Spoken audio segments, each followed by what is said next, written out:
Okay, तो हम लोग अब पाथ फाइंडर के कैनेमेटिक्स के क्वेश्चन डिस्कस करने जा रहे हैं। मल्टीपल चॉइस क्वेश्चन एमसीक्यू, इसका फर्स्ट क्वेश्चन रीड करेंगे। अच्छा, फर्स्ट क्वेश्चन जो भी है उसमें कई चीज़ें सोचनी होती है, जैसे हम सॉल्व करते हैं, बट उसके कुछ पॉइंट जरूर है, जब तुम इसको सॉल्व कियोगे ना तो तुम्हें जरूर ऐसा लग रहा हो कि कुछ तो है जो आंसर आ रहा है, बट कुछ तो है जो मिसिंग है इसमें। पूरी वो कॉन्फिडेंस वाली चीज़ नहीं आ रही होगी। तो मैं तुम्हें समझाने जा रहा हूँ, देखना क्वेश्चन में क्या कह रहा है। From a tower a car start at regular interval of 30 second. तुम्हें व्हाइट बोर्ड दिख रहा होगा, लेकिन मुझे ये दिख रहा है, मैं रिकॉर्डिंग कर रहा हूँ इसलिए दिख रहा है, तो तुम अपने मोबाइल पे देख Yes. लेना।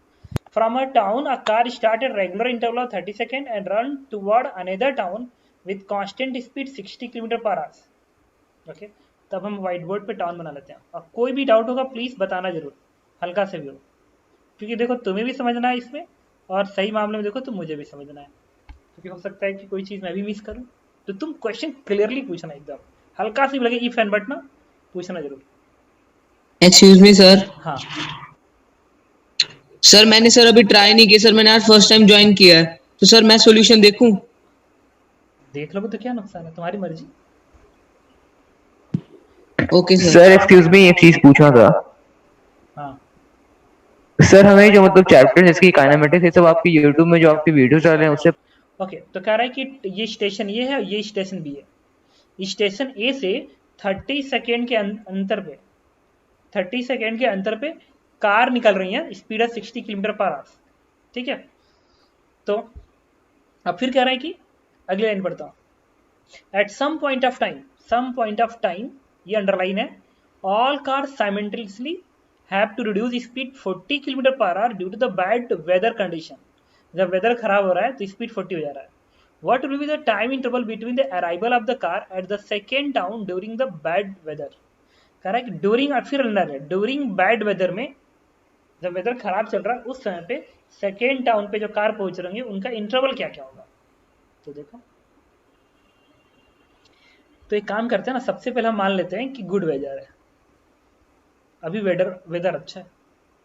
तो यहां से कार निकल रही है, तो कार ऐसे होंगी, बहुत सारे कार ऐसे होंगे, इस तरीके से कार होंगे, ऐसे कार तुमने दिखा दिया, ये भी कार दिखा दिया।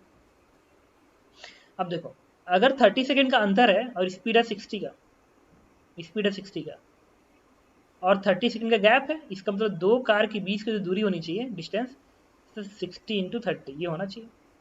हर दो कार के बीच का गैप है 60 इंटू 30, तो ये गैप यहां भी होगा 60 इंटू 30। ठीक है।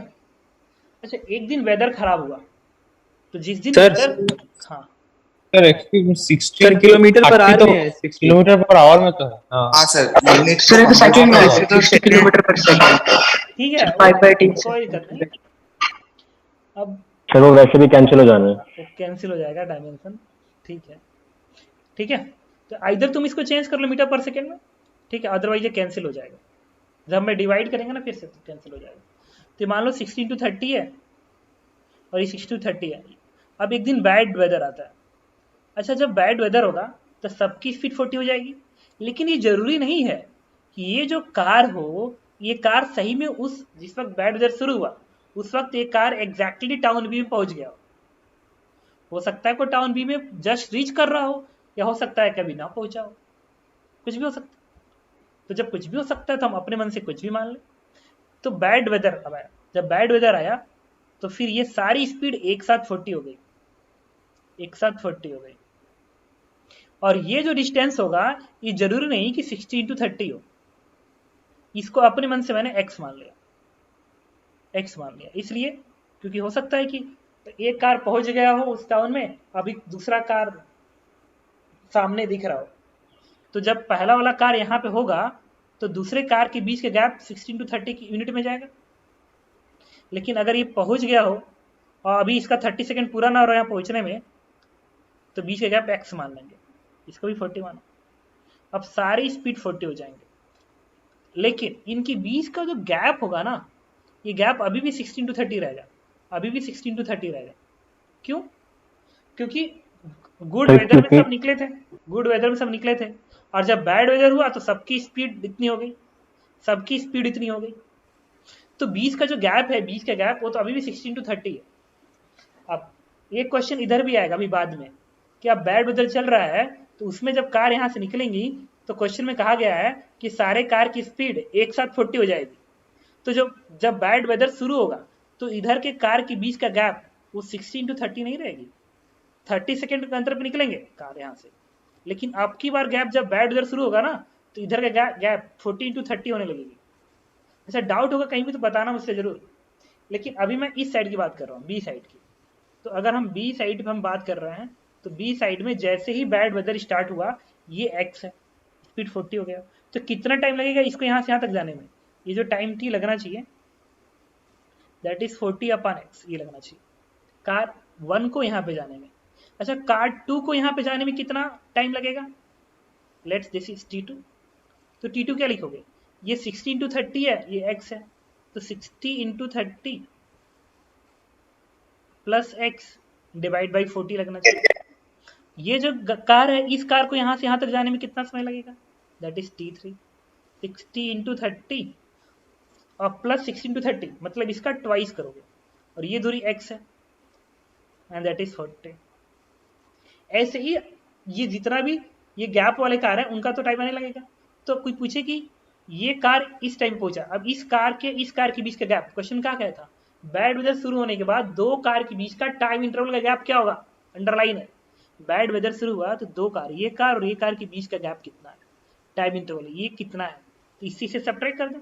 तो जो पहला गैप आएगा सर T1 x/40 नहीं होगा? Yes sir. हाँ सही कह रहा है।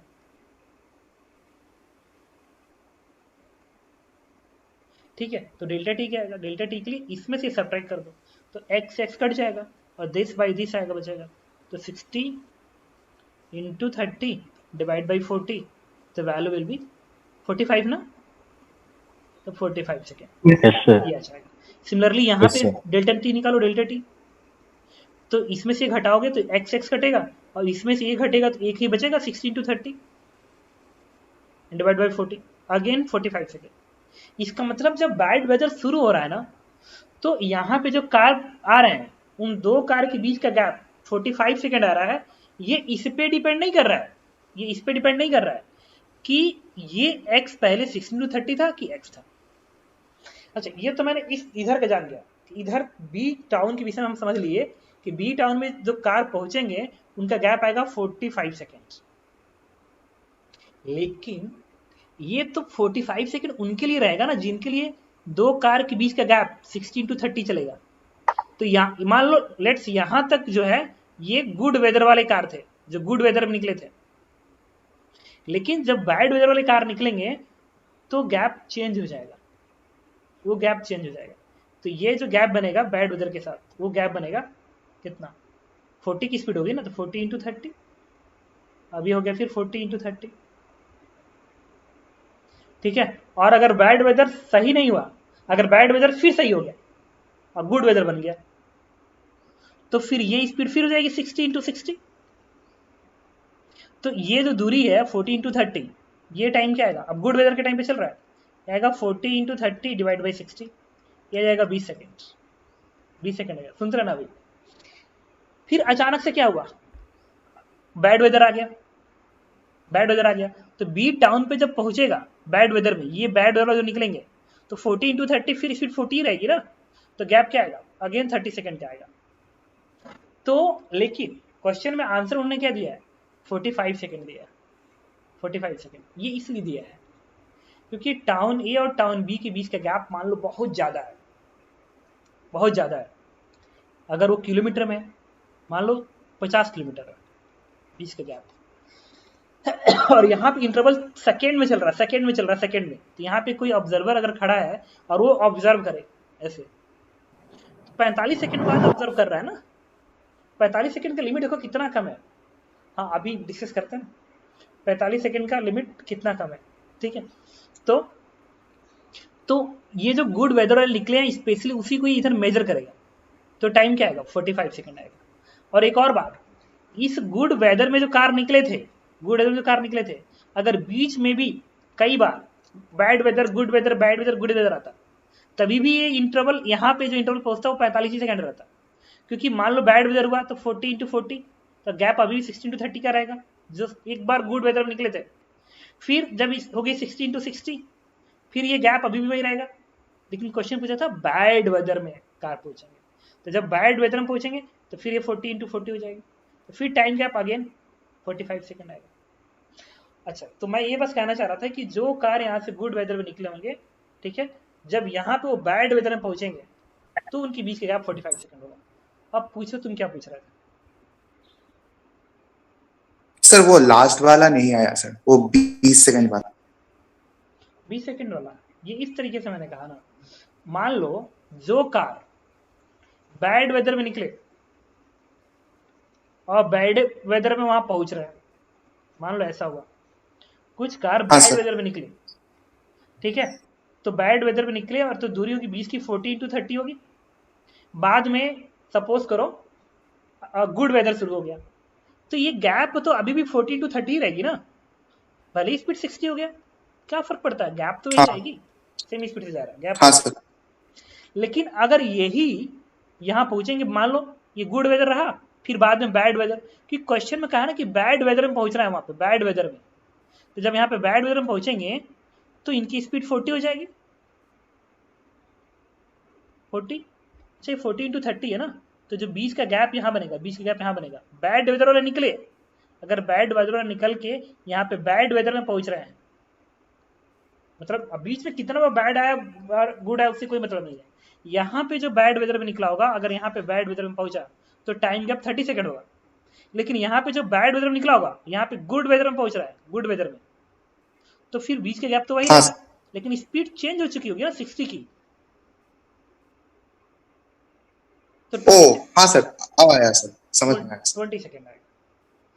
तो लेकिन अब इतना सब डिस्कस करने के बाद जो इंपॉर्टेंट क्वेश्चन में ये था कि इधर से कार अगर गुड वेदर में निकल रहा है और यहाँ पे कार अगर बैड वेदर में पहुंच रहा है, तो टाइम का गैप क्या होना चाहिए, तो टाइम गैप 45 सेकंड रहेगा, चाहे बीच में कितने बार भी गुड वेदर और बैड वेदर आ जाए। कुछ समझ रहे हो क्या कह रहा हूँ? सर एक और डाउट Yes. था थोड़ा सा। हाँ बताओ बताओ। सर मैं क्वेश्चन नंबर 2 डिस्कस करने जा रहा हूँ, और क्वेश्चन नंबर 2 पे भी तुम्हें ध्यान रखना है कि मोबाइल में ही तुम रीड कर पाओगे। कह रहा है Sam used to walk to the school every morning and it take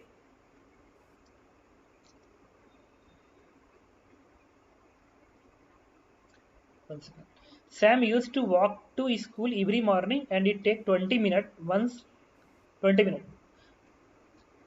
white board paper फिर हम बना लें इस क्वेश्चन को, क्वेश्चन नंबर 2। तो ये स्कूल है और ये इसका होम।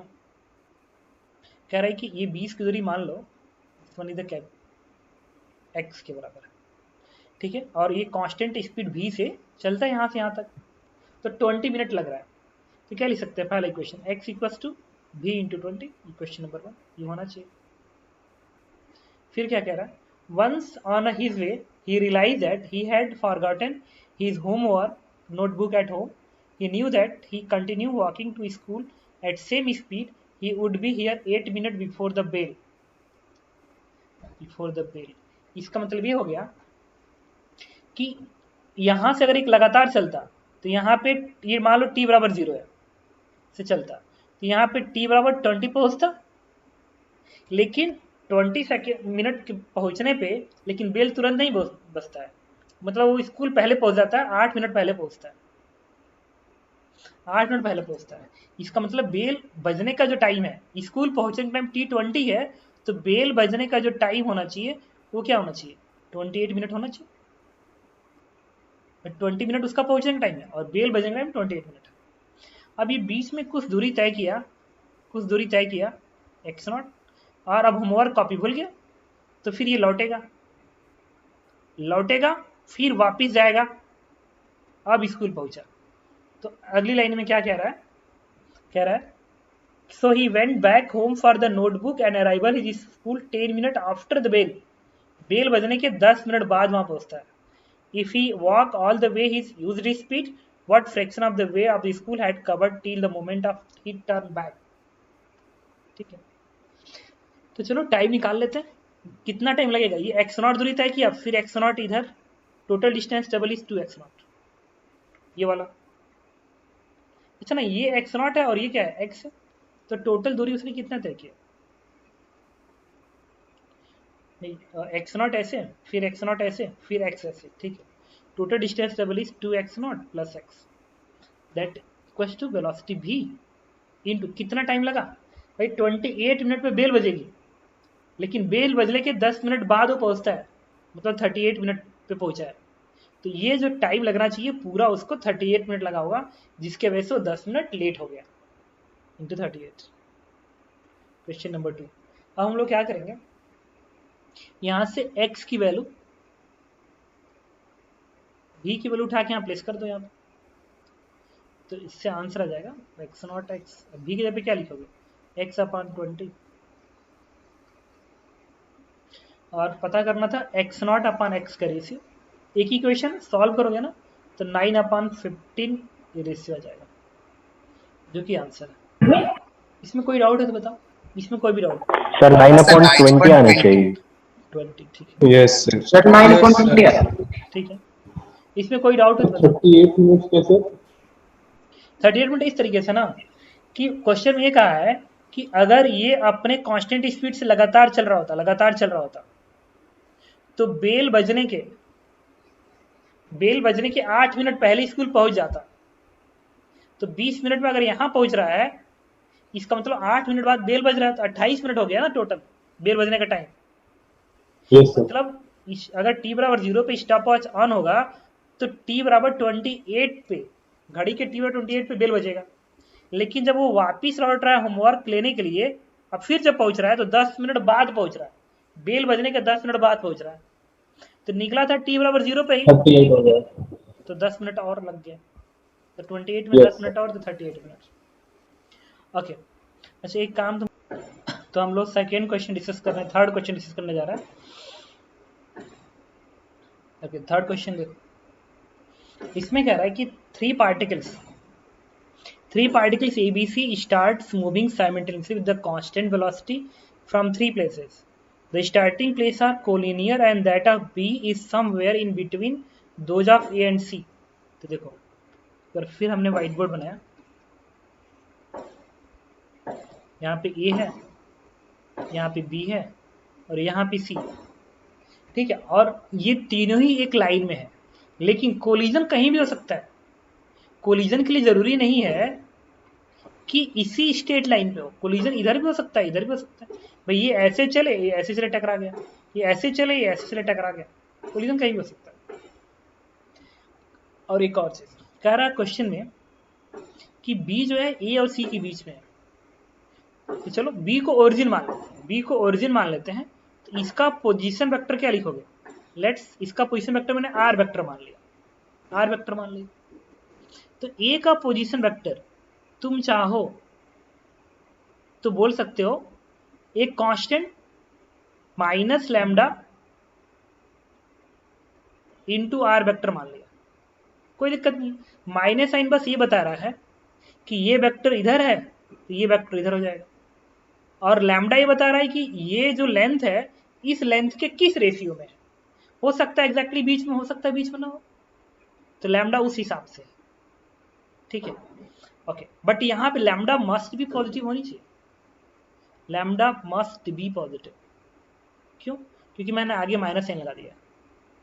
अब क्वेश्चन रीड कर रहा हूँ, अगली लाइन कह रहा है the starting place are collinear with, ठीक है, इन एब्सेंस ऑफ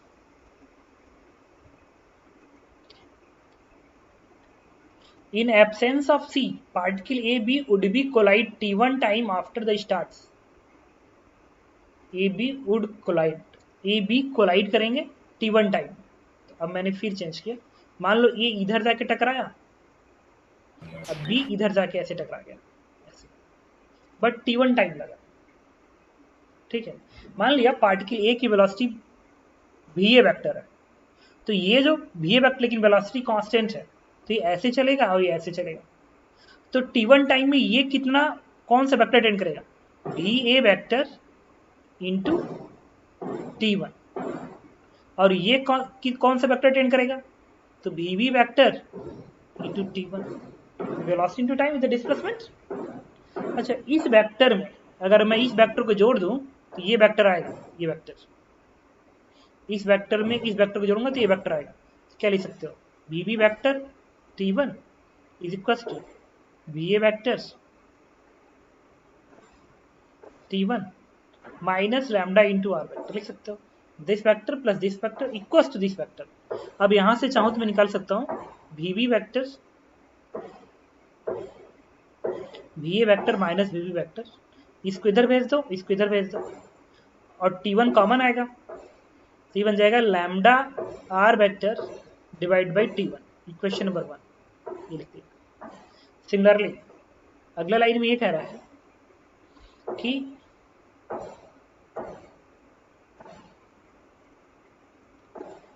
क्वेश्चन फिर रीड कर रहा हूं, ये कह रहा है in absence of C A B collide with T1 time, फिर कह रहा है particle AC collide at T2 in absence of B, in absence of B particle AC collide T2 time. B के एब्सेंट में, B अगर नहीं है तो A और C T2 टाइम में टकरा। तो वैसे मैं काम कर सकता हूं भाई, ये पूरा वेक्टर प्लस ये वेक्टर बराबर ये वेक्टर आना चाहिए। देखो ये वेक्टर प्लस ये वेक्टर इक्वल टू ये वेक्टर। अच्छा ये वेक्टर किसके बराबर होगा, जो होगा आर वेक्टर, ये आर वेक्टर है और ये क्या माइनस लैम्डा आर वेक्टर है। अगर मैं इस वेक्टर में इसको जोड़ दूं तो पूरा वेक्टर आपको मिल जाएगा, ऐसा वाला वेक्टर। अब इस वेक्टर में इस वेक्टर को जोड़ दो, अच्छा इसकी स्पीड vc है तो ये वेक्टर क्या होगा, vc vector into T2 time लगा, तो ये डिस्प्लेसमेंट मिल गया, इसको इसमें जोड़ दिया, इज इक्वल टू ये वाला वेक्टर, तो T2 टाइम है, वेलोसिटी va है। उन्होंने कहा कि तीनों का, अच्छा इसमें मैंने इस पूरे डायग्राम में मैं कुछ मिस्टेक कर रहा हूं, बता सकते हो।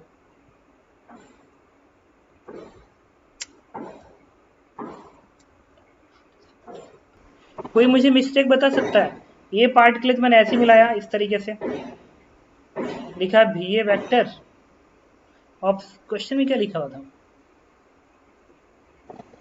कांस्टेंट वेलोसिटी, देखा ना थर्ड पार्ट में पहली लाइन में लिखा हुआ है कांस्टेंट वेलोसिटी, मतलब डायरेक्शन कांस्टेंट होना चाहिए। ये जिस रास्ते पे जा रहा है ये उसी रास्ते पे चलेगा।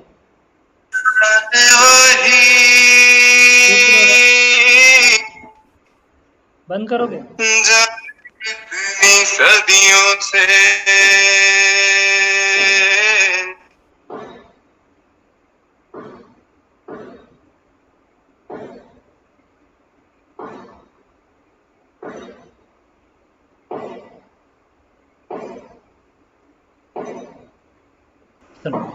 यहां से क्वेश्चन मैंने रेज किया था, कहा था कि अगर B एब्सेंट है तो A और C T2 टाइम बाद मिलेंगे, तो मैंने ऐसे बनाया था इस तरीके से। ये डायग्राम सही है कि गलत है, बता सकते हो।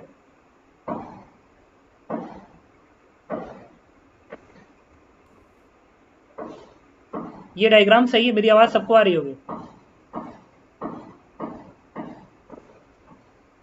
नहीं आ रही है।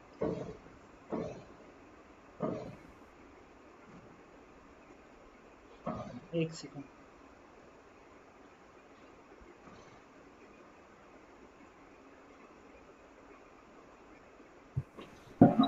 सर गलत है सर। ये गलत है ना, गलत क्यों है, क्योंकि वेलोसिटी अलग हो जा रही है। तो फिर इसको अब C को अपने डायरेक्शन को ऐसे मेंटेन करना पड़ेगा ताकि ये ऐसे ही चले और C ऐसे निकल के अब किसी और जगह पे इसको टच कर दे, किसी और जगह पे या उसी जगह पे जहां भी हो ऐसे टच कर दे। अच्छा क्या उसी जगह पे टच कर सकता है, उसी जगह पे नो, क्योंकि टाइम सेम नहीं आता, क्योंकि वो टाइम T2 कह रहा है। अगर टाइम T1 ही होता तो मैं कहता है कि ये C को यहाँ पे टच करना पड़ेगा, तो इसी रास्ते पे चलेगा वो, इसी रास्ते पे, और आगे कहीं टच करेगा यहाँ पे, ठीक है। तो फिर ये वेक्टर क्या बनेगा, VA इंटू T2 वेक्टर बनेगा। सिमिलरली ये वेक्टर क्या लिखेंगे हम, VC वेक्टर इंटू T2। अब हम फिर वेक्टर यूज करेंगे, इस वेक्टर को इस वेक्टर में ऐड करेंगे तो minus lambda R vector plus R vector and plus this vector BC vector into T2 and this one equals to this vector VA vectors. ठीक है, अब यहाँ से हम इसको पूरी इक्वेशन को इधर भेज दें, इसको इधर भेज दो तो VC माइनस VA वेक्टर को मैं निकाल सकता हूँ, इसको इधर भेजा हूँ, इसको इधर भेज रहा हूँ, तो इसमें से R वेक्टर कॉमन आ रहा है। अब बचेगा क्या, ही लैम्डा माइनस 1 बच जाएगा एंड डिवाइड बाई T2 बचेगा। कैलकुलेशन चेक करते रहना, ठीक है। अब क्वेश्चन में कह रहा है कि एक दिन C अगर एब्सेंट है, नहीं A एब्सेंट है, A एब्सेंट है तो बताइए B और C कहाँ मिलेंगे, B और C कहाँ मिलेंगे। तो फिर इसी लाइन पे B और C कहाँ नहीं, B C किस टाइम पे मिलेंगे उस टाइम पे कमेंट करना है and that time is T। उस टाइम को उन्होंने क्या माना है, T माना है, ठीक है। तो A एब्सेंट है तो B C को मिलना है, तो B भी इसी लाइन पे चलेगा ऐसे और C भी इसी लाइन पे चलेगा, कहीं मिले ऐसे। तो फिर इसके टाइम को मैंने अब T लिख दिया, इक्वेशन बन चुका है, अब सबको हटा दो, अब नया इक्वेशन बना रहा हूँ।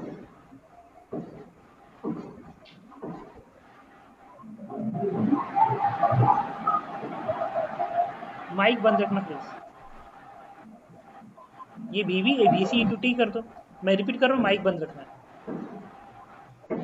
अब इस वेक्टर को इस वेक्टर में ऐड करोगे ना तो ये वेक्टर आ जाएगा, तो R vectors plus BC into T equals to this vector BB vector into T। Okay, यहाँ से मैंने VC माइनस BB निकाल दिया, इसको इधर भेज दो तो BB vectors minus VC vectors is equal to BB vector minus VC equals to R upon T, R vector upon T। अब हमने इस इक्वेशन से, इक्वेशन में थर्ड है। अच्छा, अगर मैं इन सारी इक्वेशन को जोड़ दूं तो देखो B वेक्टर से ये कट जाएगा, A से ये कट जाएगा और C से ये कट जाएगा, सारे कैंसिल आउट हो जाएंगे अगर तीन इक्वेशन को जोड़ दो तो। इससे जो इक्वेशन आएगा उसको मैं अगले पेज पे लिखने जा रहा हूँ, देखो लैम्डा अपॉन, अच्छा एक और भी तुम देख सकते हो, अगर इसको जोड़ रहे हो तो ये सब कट के 0 हो गया, यहाँ भी R वेक्टर कॉमन आएगा, यहाँ भी R वेक्टर कॉमन, यहाँ भी R वेक्टर कॉमन और उधर है 0 वेक्टर, तो R वेक्टर हट जाएगा। तो इक्वेशन में क्या बचेगा, lambda upon T1, lambda upon T1 बचेगा, प्लस यहाँ से आएगा lambda 1 upon T2, lambda minus 1 upon T2 और यहाँ से क्या आएगा 1 अपॉन T,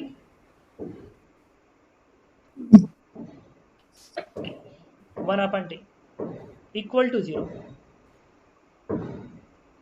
अब यहाँ से हम 1 अपॉन T की वैल्यू निकाल लेते हैं और यही से बात समझ में आ जाए। सबको इधर भेज दो तो यहाँ से कॉमन आएगा लैम्डा, ये पूरा टर्म इधर जाएगा ना तो बनेगा 1 अपॉन T2, ये 1 अपॉन T2 बनेगा और ये टर्म माइनस में आएगा तो पूरा टर्म माइनस बनेगा। मैं कैलकुलेशन सही लिख रहा हूँ, कहीं गलत हुआ कैलकुलेशन,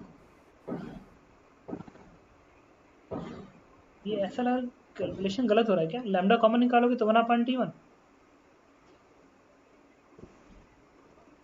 ये सही है एक बार Yes, चेक sir. तो यहाँ से 1 Yes, sir. अपॉन T ये सही है। ठीक है, ये 1 अपॉन T कॉमन निकाल लो। रोहन माइक बंद कर, ये तो ठीक है। अब हमें कमेंट करना है T पे, अब उसमें दिया हुआ है पहला ऑप्शन। अच्छा, T पॉजिटिव होगा, अगर ये T पॉजिटिव होगा ये पूरी क्वांटिटी पॉजिटिव होना चाहिए। सूरज, अगर ये पॉजिटिव होगा तभी मैं कहूंगा कि वो टकराएंगे, मतलब पार्टिकल्स B और C को टकराने की कंडीशन है कि ये जो टाइम आ रहा है ये हर हाल में पॉजिटिव आना चाहिए, तभी जाके टकराएंगे। B और C तभी टकराएंगे जब टाइम पॉजिटिव होगा। तो टाइम पॉजिटिव पे कंडीशन लगा लेते हैं। अच्छा, टाइम पॉजिटिव करना है ना, तो T2 तो पॉजिटिव है ही है और ये T2 और ये T1, इक्वेशन कहीं गलती हो रही है क्या?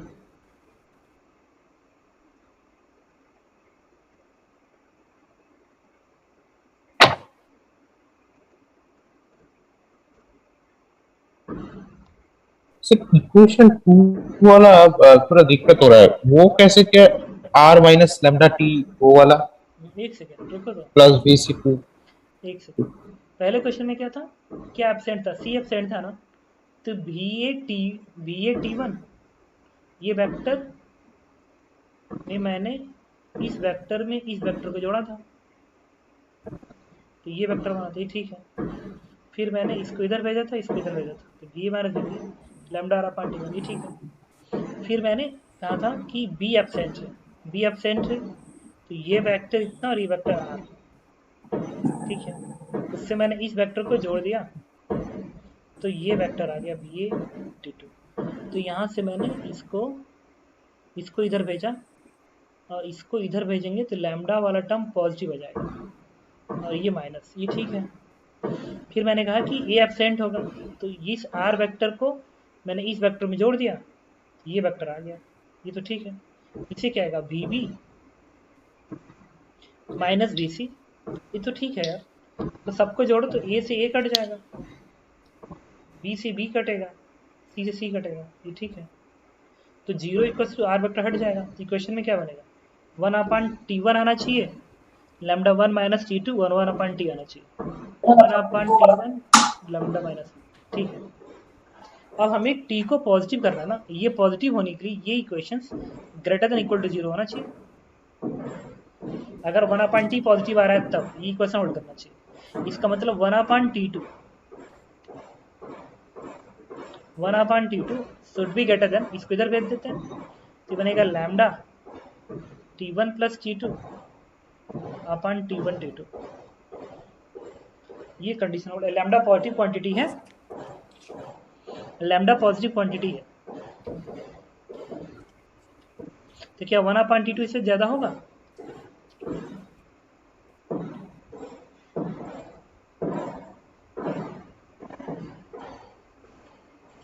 ये कंडीशन होल्ड करना चाहिए। इसका ऑप्शन देखो तो, ऑप्शन ये कह रहा है T2 is greater than T1, B C may या मे नॉट कोलैबोरेट। T2 अगर T1 ज्यादा हो गया, अच्छा अगर T2 T1 से ज्यादा हो गया, तो ये वाली क्वांटिटी इससे ज्यादा तो है ही है, क्योंकि कुछ ना कुछ तो इसमें ऐड हो ही रहा है,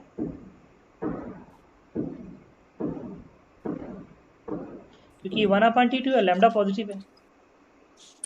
हाँ बताओ तो, बोलो। अनम्यूट कर दीजिए, वो अनम्यूट नहीं कर सकता।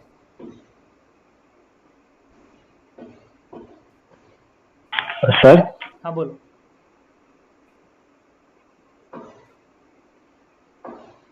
मैंने अनम्यूट किया है, प्रवीण रावत, बोलो। सर सुनाई दे रही है आवाज? हाँ सर अगर पहले वाले केस में मान लेते हैं बी और सी पैरेलल हो एक दूसरे के, तो वो कभी मिलेंगे ही नहीं, पैरेलल तो मिलना तो जरूरी होता होगा है। नहीं। अब मैं इक्वेशंस में बोल नहीं पा रहा हूँ, लेकिन ये इसी पे एक्सप्लेन होता है। तुम बताओ तो आनंद।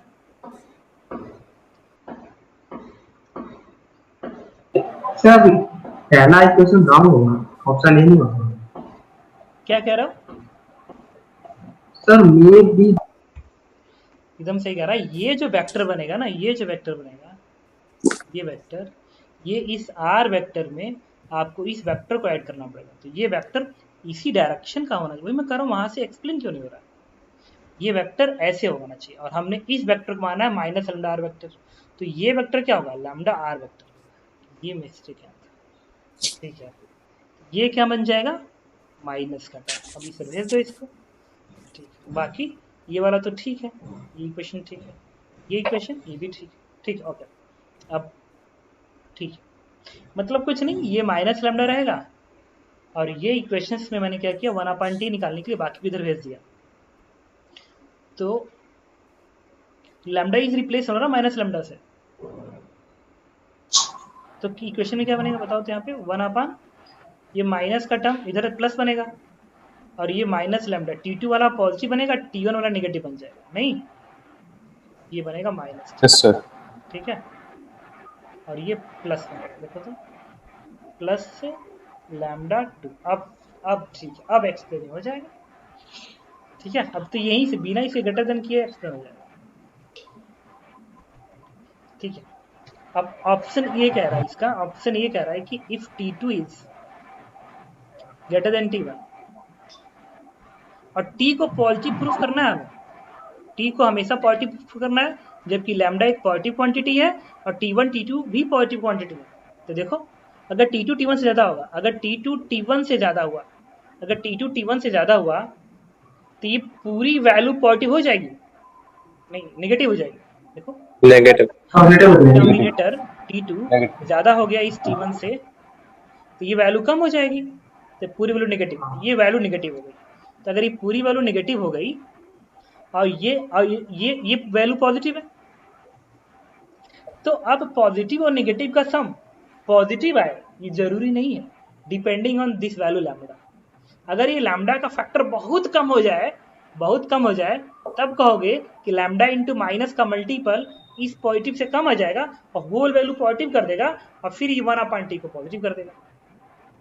लेकिन लैम्डा अगर बहुत ज्यादा हो तो उसका माइनस के साथ जब मल्टीप्लाई होगा तो नेगेटिव आ जाएगी, ये पूरी वैल्यू नेगेटिव ज्यादा होगी अगर इससे, तो पूरा टाइम नेगेटिव हो जाएगा, तो ये टाइम नेगेटिव नॉट पॉसिबल। इसका मतलब डिपेंडिंग ऑन द लैम्डा, मतलब इस ए और बी में, ये बी बेसिकली इस ए और बी में कहाँ पे है, इस पे डिपेंड करेगा कि बी सी एक दूसरे से टकरा पाएंगे कि नहीं टकरा पाएंगे। तो मे या मे नॉट चलेगा, तो इसमें आंसर चलेगा मे या मे नॉट, मे या मे नॉट। मे कब होगा? मे तब होगा जब ये लैम्डा बहुत ही कम हो जाए, लैम्डा। इसका मतलब ये हो गया कि ये जो बी है वो इस ए के एकदम पास चला जाए, मतलब एकदम नहीं कहूंगा, बी से के पास होने लगे तो पॉसिबिलिटी बढ़ जाएगी कि बी और सी टकरा जाएंगे। लेकिन बी अगर सी के पास आने लगे तो ये पॉसिबिलिटी कम हो जाएगी कि बी सी दोबारा टकराए। तो वही मे या मे नॉट ऑप्शन ए में कह रहा है, ठीक है। इसका ऑप्शन ये सही कह रहा है। फिर बी पार्ट कह रहा है if T2 is greater than T1, तो ये तो बात ही नहीं करनी है। C part if T2 is less than T1, तो अगर T2 की वैल्यू T1 से कम हो गया, तो T2 अगर T1 से कम हो गया, T2 कम हो गया, तो ये वैल्यू क्या हो जाएगी, ये पूरी वैल्यू पॉजिटिव आ जाएगी, ये पॉजिटिव ज्यादा पॉजिटिव होगी कंपेयर टू दिस वन, तो whole value will be positive. तो समझ रहे होगा ना, अगर T2 कम हो गया, डिनोमिनेटर कम हो गया, तो वैल्यू बढ़ जाएगी, बढ़ गई इससे, तो वैल्यू पॉजिटिव, लैम्डा पॉजिटिव है ये, तो positive into positive is positive, तो होल वैल्यू इज पॉजिटिव। इसका मतलब इस केस में T2 is less than equal to T1 के केस में मस्ट बी कोलाइड करेंगे, तो वो सी पार्ट में इसका दिख रहा है, ठीक है। तो यही दो ऑप्शन थे, ए एंड सी पार्ट, ठीक है। इसमें डाउट है किसी को? क्या बताओ, किसी को भी डाउट हो तो अब मैं क्वेश्चन नंबर 4 रीड कर रहा हूँ। तो 4 में कह रहा है, तुम लोग मोबाइल पे देखना, a particle moving continuously in positive x direction passes the position x बराबर 9 and 17 at the instant t बराबर 1 and 3 सेकेंड respectively। तो इस तरीके से मैंने दिखा दिया, पोजीशन x बराबर 9 एंड x बराबर 17,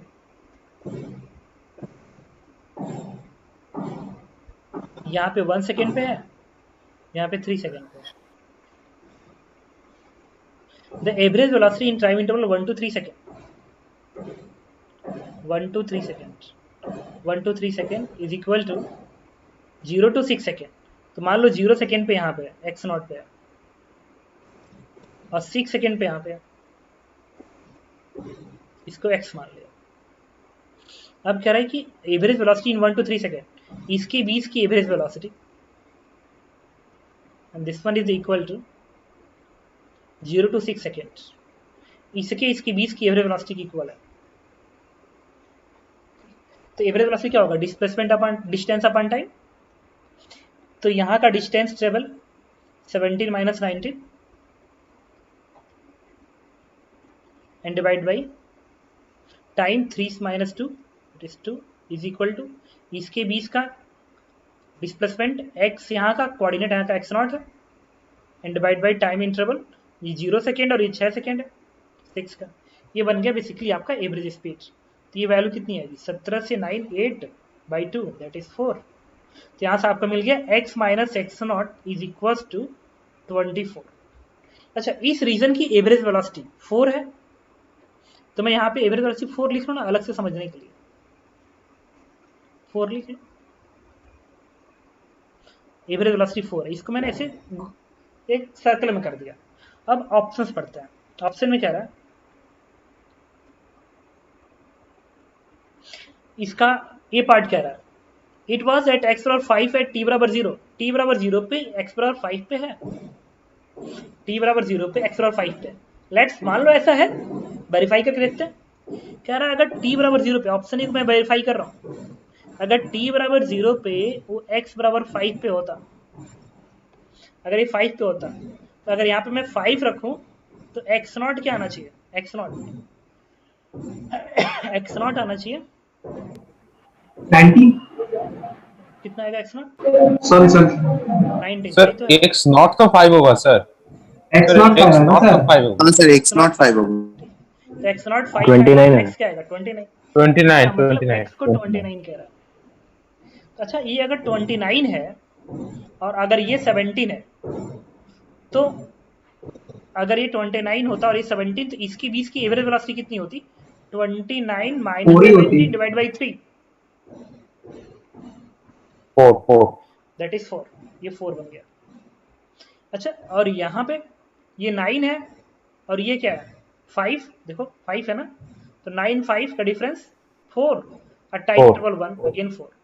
इसका मतलब पता है, एक पॉसिबिलिटी है कि अगर x नॉट बराबर 5 पे होता और एकदम कांस्टेंट स्पीड से, तो फिर ये सारा कंडीशन को सेटिस्फाई कर लेता। तो ये मस्ट भी नहीं है, ये मे भी हो सकता है। मे भी में चले कि हर जगह स्पीड इक्वल हो जाए। तो ये 5 नॉट से स्टार्ट करता, तो फिर 29 तक जाता, तो फिर ये इसका एवरेज बराबर इसका एवरेज बराबर इसका। एक बार कोई चीज कांस्टेंट हो जाए ना, तो हर इंटरवल का एवरेज सेम आता है। लेकिन ये मे बी में चल रहा है अब, बट ये मस्ट भी क्यों नहीं हो सकता, मस्ट भी इसलिए नहीं हो सकता है क्योंकि ये जो कंडीशन है 24 सेटिस्फाई करने का, ये 5 नॉट पे ही थोड़ी, ये तो किसी भी चल सकता है, डिपेंडिंग ऑन एवरेज वैल्यू अलग अलग कर लो भाई। किसी ने कहा कि x नॉट को हम 5 नहीं मानेंगे, हम x नॉट को 2 मानेंगे, क्या फर्क पड़ता है, x नॉट को 2 मान लो। तो अगर x नॉट 2 मानेंगे तो 26 बन गया, ये बन गया 26। तो इसके और इसके 20 का एवरेज, 26 और 2 के बीच का एवरेज भी 4 ही है। देखो 26 माइनस 2 इज 24 और टाइम इंटरवल 0 और 6 के बीच का 6 आ गया 4। तो ये कंडीशन सेटिस्फाई तो कर ही रहा है, लेकिन अब की बार एवरेज स्पीड चेंज हो गई। ये 9 है, ये 2 है, तो डिफरेंस क्या आया 9 माइनस 2 7/1। तो यहाँ की एवरेज स्पीड 7 आ गई और यहाँ पे 26 और 27 9 का डिफरेंस है 9 और यहाँ पे टाइम इंटरवल क्या है 3, तो एवरेज स्पीड क्या आ गई 3। तो देखो, तो यहाँ का एवरेज स्पीड 7, यहाँ का 4, यहाँ का 3। मतलब एक पर्सन ना अगर 7 की स्पीड से चलता, फिर यहाँ पे 4 से, फिर यहाँ पे 3 पे, तो इस कंडीशन को सेटिस्फाई कर देता। मतलब नॉन यूनिफॉर्म केस है। इसका मतलब constant uniform motion may be में चल सकता है, मस्ट बी में नहीं चल सकता। इसलिए इसका जो ऑप्शन ये कह रहा है कि इट वाज एट x बराबर 5 एट t बराबर 0, नो, ये मे बी नहीं चल, मे बी में चलेगा, मस्ट में नहीं चलेगा। क्योंकि t बराबर 0 पर कहीं पे भी हो, कहीं पर भी हो, इतनी वेलोसिटी मिल जा रही है कि पूरे क्वेश्चन को सेटिस्फाई कर दे रही है। तो ये पार्ट गलत हो गया मस्ट बी में। B part it moving with uniform speed, ये भी गलत हो गया, मे बी में चलेगा। C part average velocity in interval 3 to 6 is 4, 3 second और 6 सेकेंड के बीच का एवरेज स्पीड 4 होनी चाहिए। 4 क्यों होगी, देखो अभी 3 तो आ गई ना, 3 आ गई थी। मे बी में चलेगा, मस्ट बी में नहीं चलेगा। इसका मतलब डी पार्ट वो सही कह रहा है कि इंफॉर्मेशन इसमें क्लियर, पूरा इंफॉर्मेशन नहीं है, information is insufficient to decide. ठीक है, तो बाकी सारे ऑप्शन मे बी में चलेंगे, मस्ट बी में नहीं चलेंगे। किसी को डाउट हो तो पूछे, बता दो, किसी को भी डाउट। सर सेकंड वाला क्यों मे भी होगा, सेकेंड वाला मे में रहेगा, सेकेंड भी मे में है, सी भी मे में है और ए भी मे में है। ठीक है, इवन पता है ये एक्स नॉट बराबर अगर 5 भी आ जाए ना, ये 5 भी आ जाए तभी भी ये बी वाला में ही चलेगा, क्योंकि स्पीड ऐसा हो, स्पीड पहले बढ़े फिर घट के कम हो जाए, और ताकि एवरेज 4 मेंटेन किया रहे, 4 मेंटेन किया रहे, तो यूनिफॉर्म थोड़ी चलेगा। अच्छा अच्छा अच्छा, ठीक है, ओके सर। इसके बाद हम लोग रीड कर रहे हैं। कोई डाउट हो तो और कुछ भी हो ना दिमाग में लगे ना क्या अनाप शनाप, तो जरूर पूछना मुझसे। Question number 5। सर आप सर इसका सॉल्यूशन आप क्वेश्चन का क्वेश्चन नंबर 5 में रीड कर रहा हूँ। कह रहा है कि when a car passes a mark A, driver apply a brake, after reducing the speed uniformly from 160, a car passes the point C with the speed इतना, the mark at the equal distance on the road as shown in the figure, where, ये तो easy question था, ये तो आप ऐसे ही कर सकते हो, इसी पढ़ लेते हैं। कह रहा है यहाँ पे स्पीड कितनी है, 160 है, और सी पे स्पीड कितनी है, 40 है। अब बी पे स्पीड के विषय में उन्होंने नहीं बताया, उन्होंने कहा बी पे where on the road the car is moving the speed 100, इसकी स्पीड 100 मान लो, ठीक है। और ठीक है, ये डिस्टेंस अपने मन से, और ये इक्वल डिस्टेंस है, ये एक्स का है, ये भी एक्स का डिस्टेंस। ये क्वेश्चन में लिखा गया इक्वली गैप, देखना कहीं लिखा हुआ इक्वली गैप, इक्वल डिस्टेंस, ठीक है। और ये 100 जरूरी बी पे हो, और मान लो यहाँ से y दूरी पे इसकी स्पीड 100 होती है, तो लगा दो यहाँ पे काइनेमेटिक्स का फॉर्मूला, v का स्क्वायर 40 का स्क्वायर, फाइनल स्पीड ये 160 के इनिशियल मान लो, तो 160 का स्क्वायर माइनस 2a और डिस्प्लेसमेंट यहाँ से लेके यहाँ तक x plus X that is 2x। Question number 1। उसी तरीके से ये इसके बीच में लगा दो इंटरवल, इसके बीच का, तो 100 का स्क्वायर इज इक्वल टू 160 का square minus 2a into displacement क्या है, x है, देखो इसके बीच में x का डिस्प्लेसमेंट। बस अब हम क्या करेंगे, यहाँ से ax की वैल्यू निकालेंगे, और y होगा ना, हाँ y होगा, गुड, हाँ सर y होगा, ठीक है। Question number 2। अब हम यहाँ से क्या करेंगे, यहाँ से हम लोग a की वैल्यू निकालेंगे। a की वैल्यू बता सकते हो कितनी आएगी, यहाँ से a की वैल्यू 160 का स्क्वायर माइनस 40 के स्क्वायर अपॉन 4 कितना। सर हम लोग x और y को कंपेयर भी तो कर सकते हैं। 6000 माइनस 6000 अपॉन x, 6000 इसको उठा के कर दो। a की वैल्यू तो पॉजिटिव आएगी क्योंकि हमने a को मैग्नीट्यूड लिया। बिल्कुल ये पॉजिटिव आएगा, तो 6000। अब तुम समझ सकते हो यहाँ से y अपॉन एक्स का रेशियो बता देगा, y और x का रेशियो बता देगा कि वो b के इधर होगा कि b के उधर होगा, ठीक है। देखो ये पूरी वैल्यू इसके इधर भेजना, और y अपॉन एक्स का रेशियो बताएगा बेसिकली। बता सकते हो क्या कितना आएगा y अपॉन एक्स का रेशियो, ताकि आंसर ही बता दें। Sir y equals to 1.3x आएगा, तो ठीक है, तो 1.3 है। 3। इसका मतलब कंफर्म है कि y जो है x का 1.3 B से C के बीच। c के 1.3 तो b और c के, तो c पड़ेगा, ठीक है।